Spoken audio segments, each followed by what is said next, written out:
Live.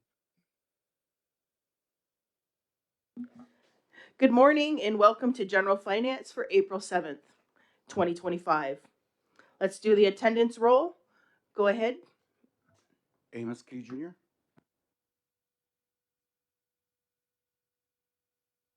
Dale Bomber. Greg Fraser, Melba Thomas. Elena Van Every.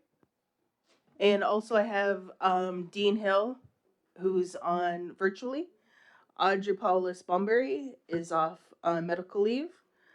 Cynthia Jameson will be 10 minutes. Will be in at 10, and also Hazel won't be in today. Won't be here today. Okay. Number 3, changes, deletions, or adoption of the agenda. If not, can I have a mover? Moved by Melba, second by Dale. All in favor? Anybody opposed? See none, carried. Okay, let's go to number 4, delegations. OFNLP presentation by Steve Williams, Chief of Ontario First Nations Limited Partnership. Good morning.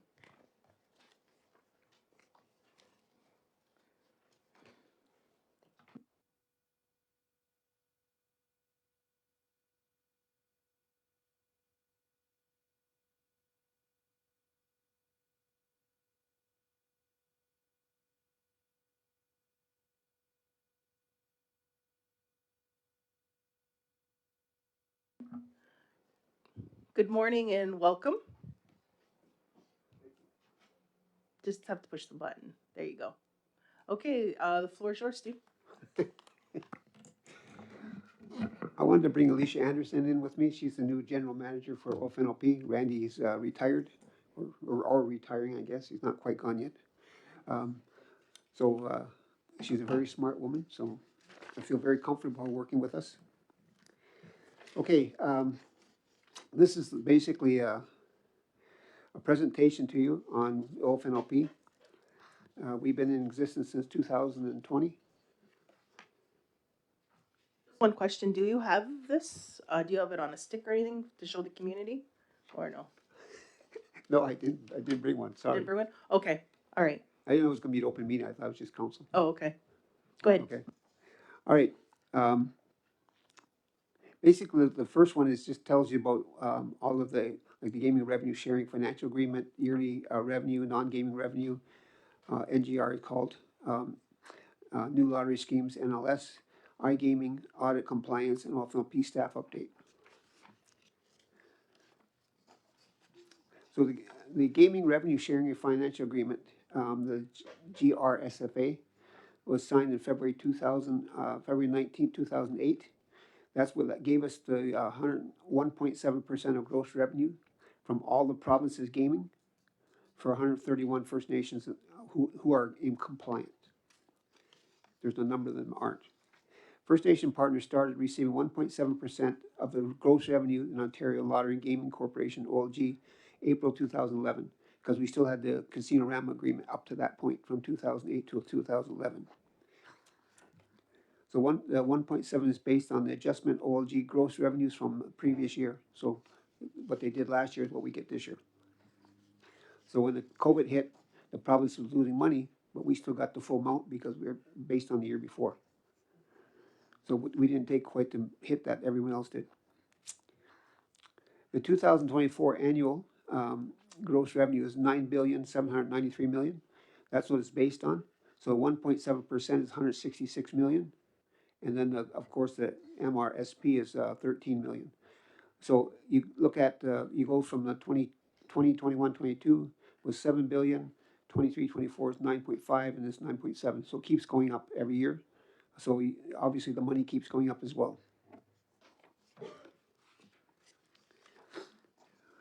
The COVID-19 reduced in 2020 revenues. I think we went to like 75 million compared to what we were getting, about 156 million at the time. So we got about half, better than we thought we were going to get. We thought we'd get about 25%. Ontario First Nations Partnership started receiving 1.7 gross revenue of iGaming, IGO, April 1st, 2023. This excludes betting revenues, which is subject to dispute with Ontario. The amount right now was for 2024 was 31,418,000,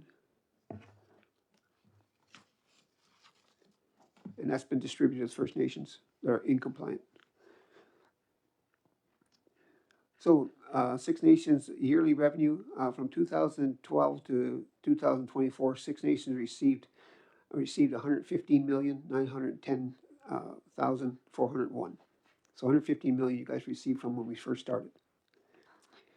The fiscal year 2025, you'll receive 14,352,815. The Province of Ontario Lottery Gaming OLG, which is what I sit on, informed OFNLP in July 24 that we're in agreement that the settlement dispute revenue regarding the NGR. The settlement agreement amounted in July 19, 2024 was 19,373,613 and has been distributed to First Nations. The NGR basically was stuff like ATMs, stuff that the province wasn't going to fund, but they were funding before. And then when they gave it out to third-party people to run the casinos, they said, no, we don't have to pay it. Well, we found out through court that, yeah, you're still paying it to us. So a new lottery scheme was defined on the JFSRA. Lottery scheme which produces OLG, which comes into existence in March 2006. They basically are saying anything that they come up with is a brand new lottery scheme. And we're saying if we're spending money, somebody's spending money, and they're trying to make money, then it's not a new lottery scheme.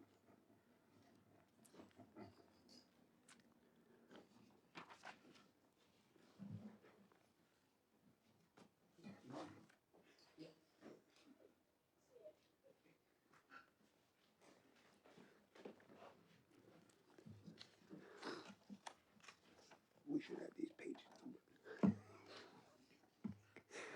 On September 13, 2018, OLG provided a list of 8 products being treated as NLS. Our position of NLS products are not new at all and merely a variation of existing games. We objected to the NLS designation, and so far we've been very successful. So I'm going to let you go through your presentation first, and then we'll do Okay. questions at the end. Sure. Okay. The problem has become more serious since 2018 because the province has designated several additional products under NLS, notable forms of sports betting, and lately even the lottery products, including 649, because they put a Powerball thing in it. After many delays, the facilitated process has been established, OFNLP and Ontario. The first meeting, April 27, 2023, the province shared a proposed based percentage of net win only. In the process did not successfully in reasonable time. OFNLP considered arbitration. Historic, most online gaming in Ontario took place unregulated gray market. Ontario gave Alcohol and Gaming Commission, AGCO, the role to regulate and manage online private gaming sector operators. The regulated IGO market, which is launched in April 4th, 2022, was successful. As of March 24, there was 47 operators and 77 gaming sites. Total wagering were in March 31st, 24, were $63 billion, almost double the previous suggested. The gross revenue, basically wagers minus prizes, is $2.4 billion.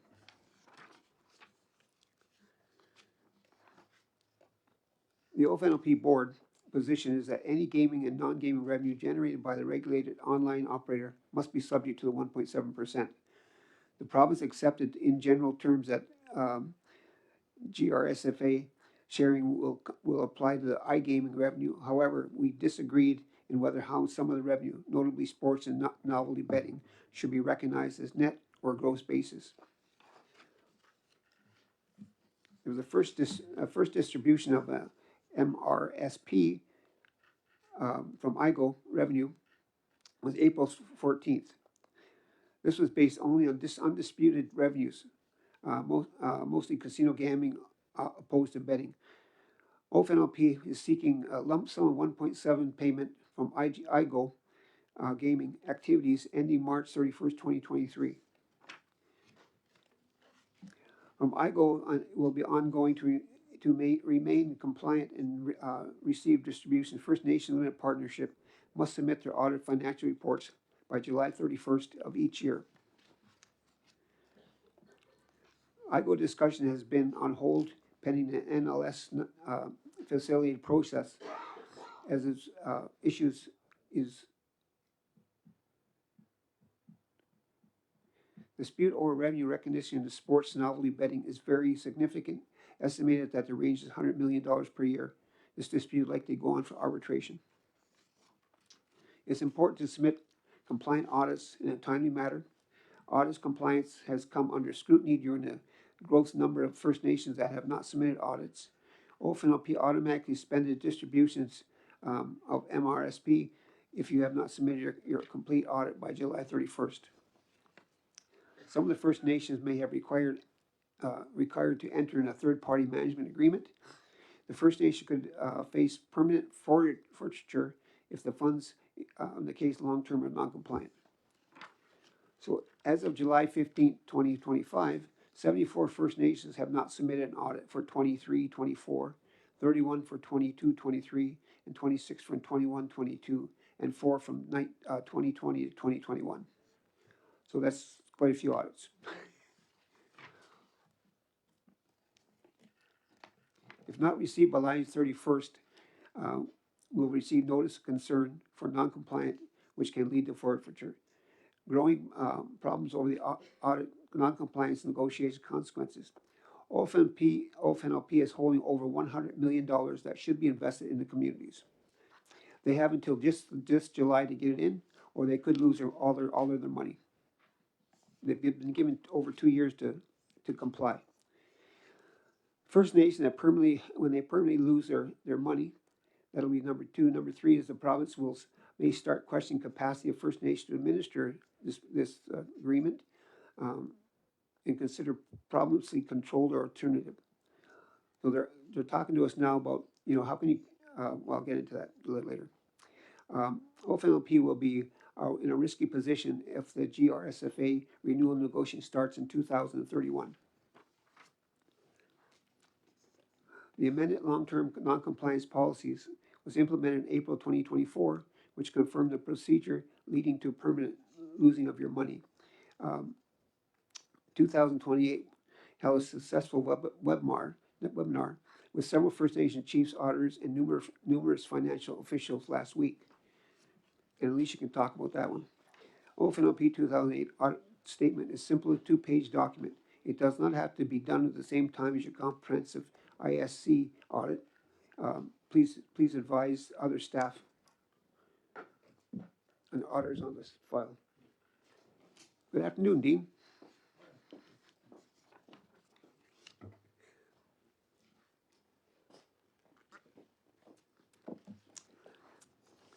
With regards to revenue sharing IGO, since April 2023, all spending reporting obligations limited partnership apply under limited partnership agreement, including the 5 approved purposes for spending and audit report. Receipt distributions can be reported in the amounts only on 1 report is required. The collective First Nation effort to call to get these things back on track, COVID to protect the arrangements, have distributed $2.9 billion to First Nations since 2001. That's a lot of money we've given to the First Nations. OFNLP 2008 with the new team staff. Please connect any of them relationship matters below. General Manager Alicia Anderson, her email's there. Veronica is our existing assistant, and the financial is Elizabeth. So their emails are there if you need any questions. And I'm the director for the independent First Nations. I know First Nations is an independent, but since there's only 5 seats, I have to represent all the independents. And I know there's some issues there that we have to deal with Like I said earlier, we have over $100 million we're holding of First Nations money. How this process was supposed to work from day one, would the community get the money? They were supposed to have community meetings, ask the community how they want their money spent, because it's not council money, it's community money. So they're supposed to have meetings and say, well, how do you want your money spent? And then the community will say, we want this or this, whatever, and that's how you spent it. In the past, I don't think there's a lot of First Nations think it's their money, so they just do whatever they want with it. Again, that's totally up to you. I know how it's supposed to work, and so we're going to have to go through that whole process. But now the province is saying to me, we're going to negotiate a new agreement. There has to be a new agreement. It says in the agreement, in the original one, but it doesn't say how long it's going to be. It may not be a 25-year agreement again, depending on the province who's there. We have to show basically how successful this has been for us. There are some communities that have done very well. I know Sarnia invited me down there when they opened up their first hospice. They used all of this money that they got to build their hospice. So they did have some, and quite a few communities are doing that, showing that what they're building. Some have built up north, they built hotels. They've done, a bunch of them got together and spent their money toward hotels so they can show what they're doing with the money. And so that's the thing we're going to need. We're going to go back to negotiations, saying this is what the communities have done. Our problem right now is getting those all those communities that haven't got their audits in, get their audits in. It's a 2-pager. We've said we don't want your whole audit. We need a 2-pager that we tell you how much you get, how much you've spent it on, those percentages. The auditor signs it, the chief signs it, and submit it. That's basically it. It's very simple. It's a 2-pager.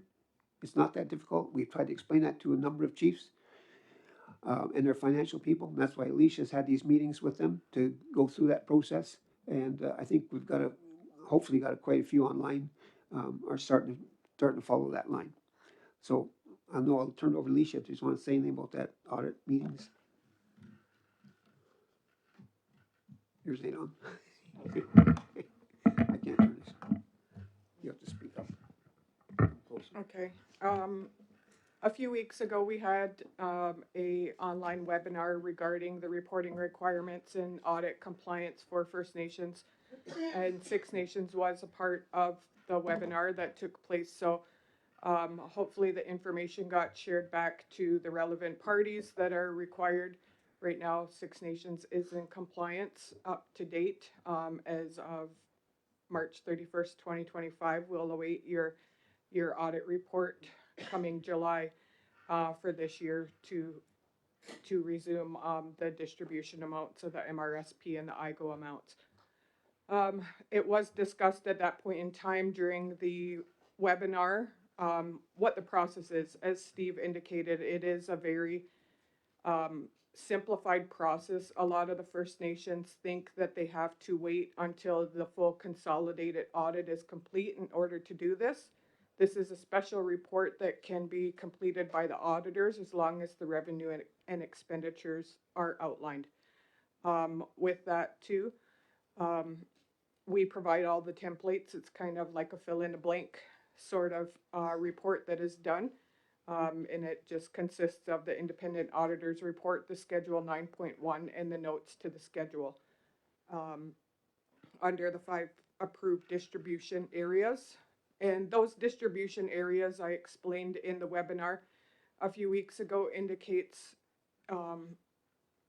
they're very broad, I guess, and a lot of the dollars that are being distributed within the community, there's a lot of wiggle room in those those areas, I guess, to be able to put a lot of items in there. As long as it's benefiting the community, I mean, there's a spot for it. So again, I reached out and indicated during that webinar that if assistance is needed in any way, or if anybody needs any clarification during that process, whether something fits within one of the approved areas, my contact information is there. Feel free to call if there's any kind of assistance. We're here to support the First Nations all across the board. Okay.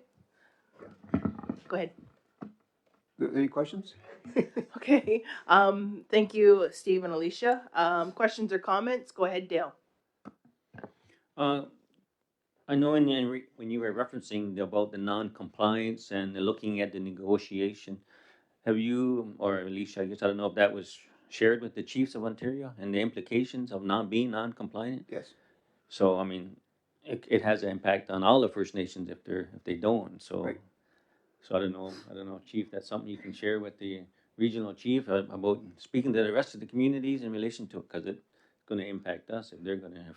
Well, we send out newsletters all the time talking about the same thing. Every AGM we have, we mention that all the time to the chiefs. You gotta be compliant. The problem is the ones that aren't compliant aren't the ones at the meetings. They're the flying communities from NAN that they don't come down to these things. So they're the ones that we're trying to get a hold of. And so those are the ones that are having the biggest problem. And one community is we're holding since whatever, how many years, about $5 million of their money. They don't have it in by July, they lose it, you know? And the problem is saying, why do you want a new agreement? They're not even spending the money they have, you know? So it does put us in an awkward position. Yeah, no, because I know a lot of communities budget and make allowances for those within their community, so it's gonna have a huge impact on all the First Nations in Ontario, Yes. so. I don't know what kind of whip you can get out, I guess. Go ahead, Yes, Greg, then Amos. Yeah, thanks, Steve. Thanks, Alicia. Yeah, I was able to sit in on that webinar. Yeah, it was looks pretty informative.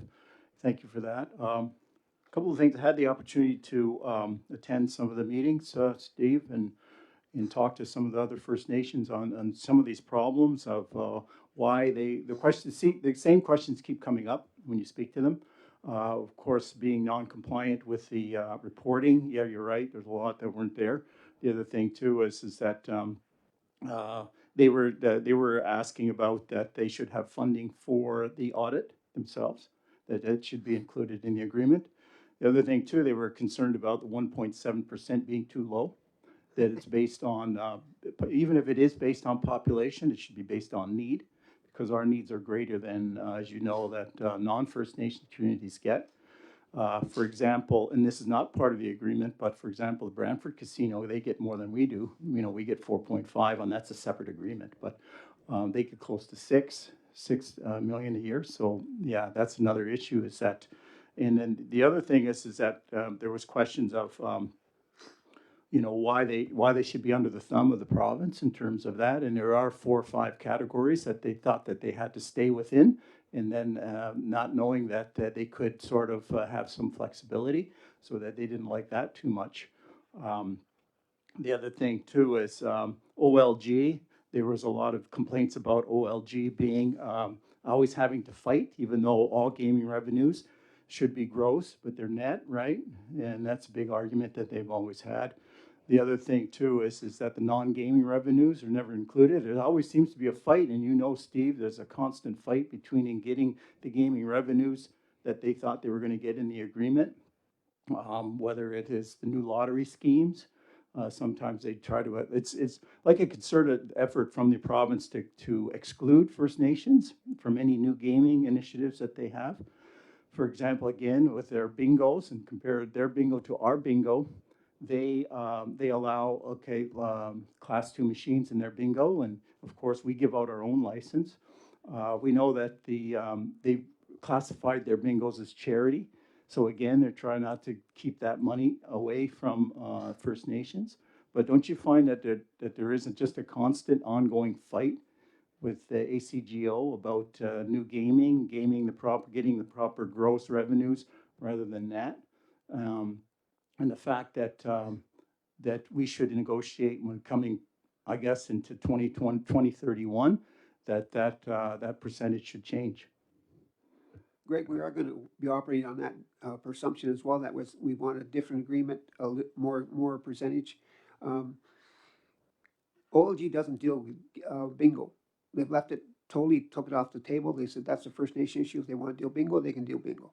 Got nothing to do with the province. The province, the charitable ones will run their own bingo. It's not the province, it's the charitable ones, OLG. If anybody wants to sit on OLG, I'm more willing to step down, because I've been there. I was supposed to be there 2 years. I'm going on my 10th year. I'm going to get renewed again because I have a court case behind me for the OFNLP and the Chiefs. So they can't remove me. I'm not appointed. I'm an independent board member. the Auditor General, and I talked about that, and she said, yeah, you're an independent board member because you weren't appointed by the province. You have a court case behind you. They can never remove you.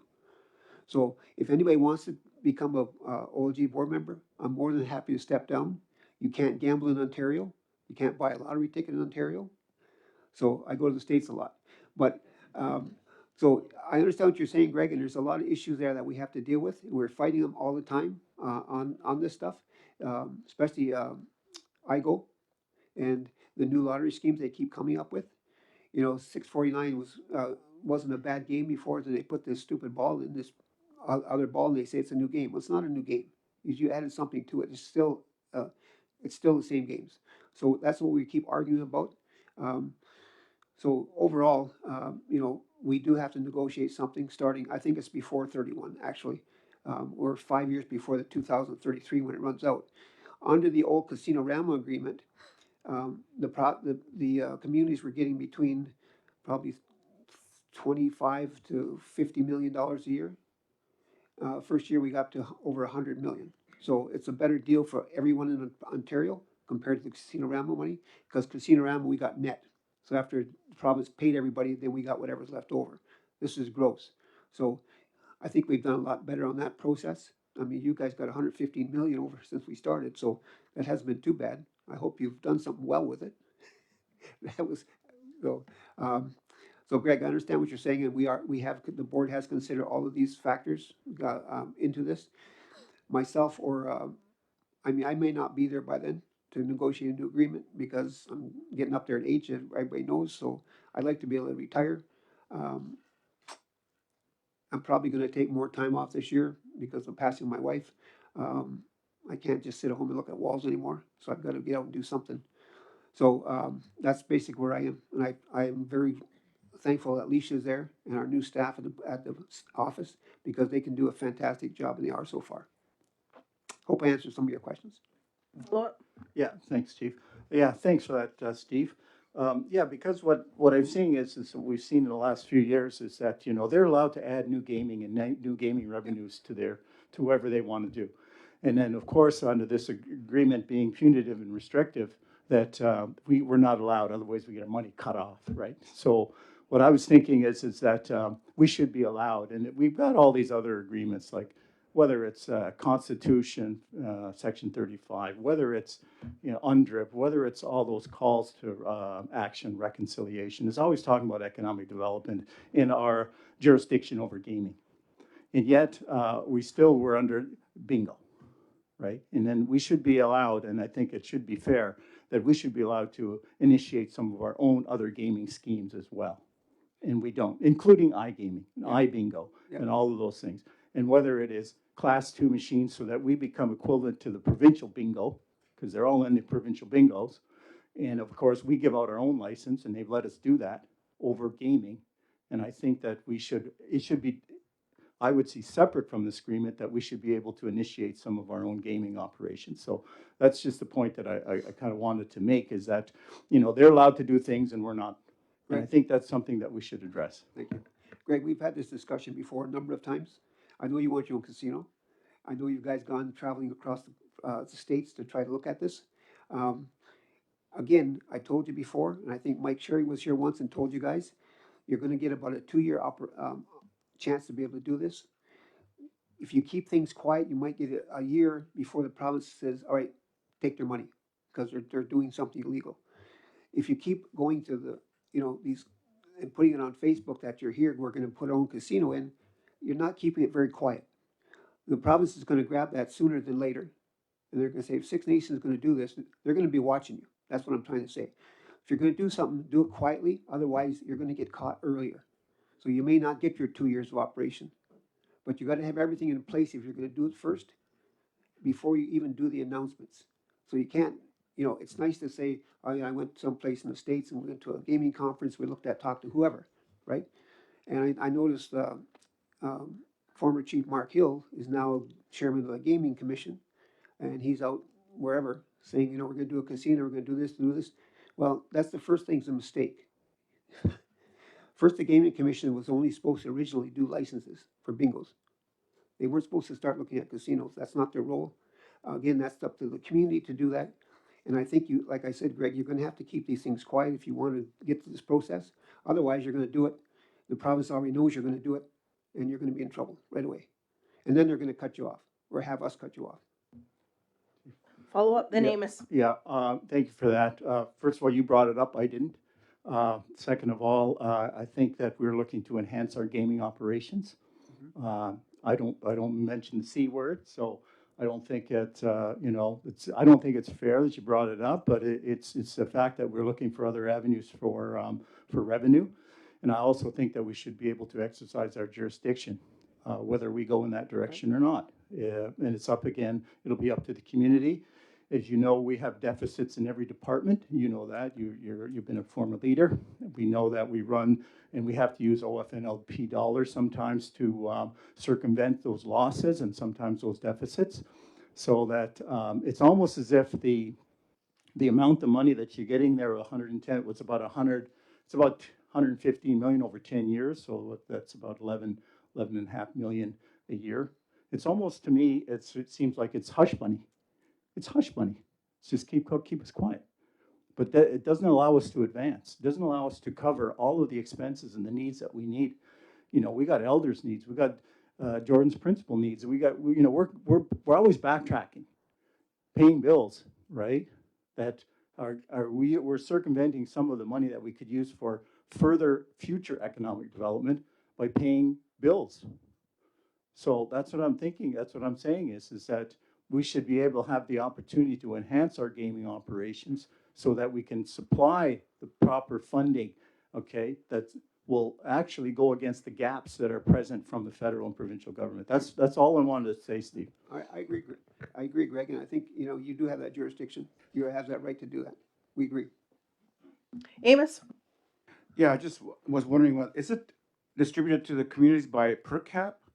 Is that how we get our money, our amount? No, it's a OFNLP formula. If you go to the Okay. Chiefs Assembly, they're always using the OFNLP formula. It's the only formula that all the chiefs in Ontario agreed with, Okay, and it's 50% based on whatever amount it is. 50% is based on population. 40% is a base amount. Every community gets the same amount because some are small, and okay. then the 10% is remoteness for a number of communities. The secondary question, in the event there's forfeitures, Yeah. will that money be redistributed to the ones that are Yes. compliant? Yes. Oh, great. Let's do it. Yes. Carrie? Yeah, I was just, Steve, this says privileged and confidential. Yes. I'm just wondering why it's in a open meeting. Well, Gary, the only reason is, it is confidential, but again, if the chiefs allow me to come in and talk to them, because I'm only supposed to talk to the chief, right? I'm not, the finance people can ask me information, I can't tell them, councilors can ask me, I can't tell them. It's the chief that signed the agreement. They all signed it in Ontario, so that's why I have to deal with directly the chief. If the chief is here, I can give this information to you. If she wasn't here, I can't talk to you, unless she gives permission to do that. Okay, that's why, but Yep. yes, all public numbers. Okay. Thank you for coming in today. Thank you for sharing your presentation. Can I have a mover to accept this information? Moved by Dale, second by Amos. All in favor? Anybody opposed? See none, carried. Okay. Have a great day.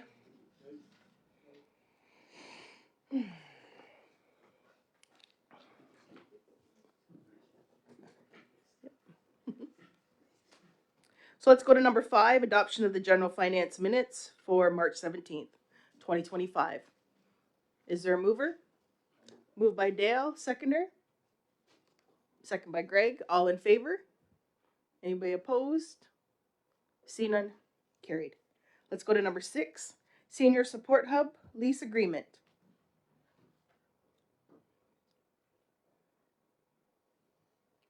Is there a mover? So it's going to say, so this is for White Pines Wellness Center, does not offer enough space to support the growing staff in the senior support hub. So they're looking at place at the plaza on 6th, the blue 1831 6th line, unit 4 is available to be leased for 2 years. Moved. Okay, therefore it be resolved that Six Nations of the Grand River 59th Elected Council approve the 2-year lease agreement with Bonberry Properties beginning June 1st, 2025 and ending May 31st, 2027 for a total of $40,800. Moved by Melba, seconder. Second by Cynthia. All in favor? Anybody opposed? See none, carried. Let's go to 6.2, waive second reading. Moved by Melba. Second by Amos. All in favor? Anybody opposed? See none, carried. Let's go to number 7. Jennifer, council credit card agreements.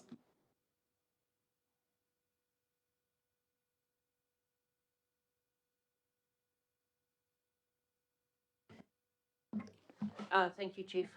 So this is a administrative matter more than anything. We have drafted up credit card agreements that reflect anybody on council that has a credit card, just what the expectations are for reporting, and also for if there is discrepancy between what needs to be paid back from the honorariums. It mirrors the same agreements that we have for corporate credit cards for our administrative staff. So Tia actually has them, and we'll pass them out and give you an opportunity to read them over before asking you to sign them. And if then there's any questions over the contents of the agreement, then we can discuss. Any questions or comments? Go ahead, Dale. So we don't sign it, we don't want one, right? Yes, that's correct. But at the same time, I mean, it's an agreement, so you need to have the opportunity to review it. And then if we can't come to an agreement on the terms of the credit card, then yeah, the credit card would need to be surrendered. Any other questions or comments? If not, oh, go ahead, Cynthia. I just wanted to note at the beginning I didn't want one, but then I was talking to the ladies that arrange our travel and that sort of thing, and it sounded like it was easier if we had the hotel booked through the card rather than coming back and then getting reimbursed. So I did get one for that reason, to make people's lives easier. Okay. Anything else? Anybody else? Okay. All right. Thank you, Jennifer. So we have them here, so we'll hand those out later today for you. And number 8, motion to adjourn to go into the in camera. Is there a mover? To end the open. Moved by Melba, seconder. Second by Carrie. All in favor? Anybody opposed? See none, carried. Thank you for joining us today, and have a great day, everyone.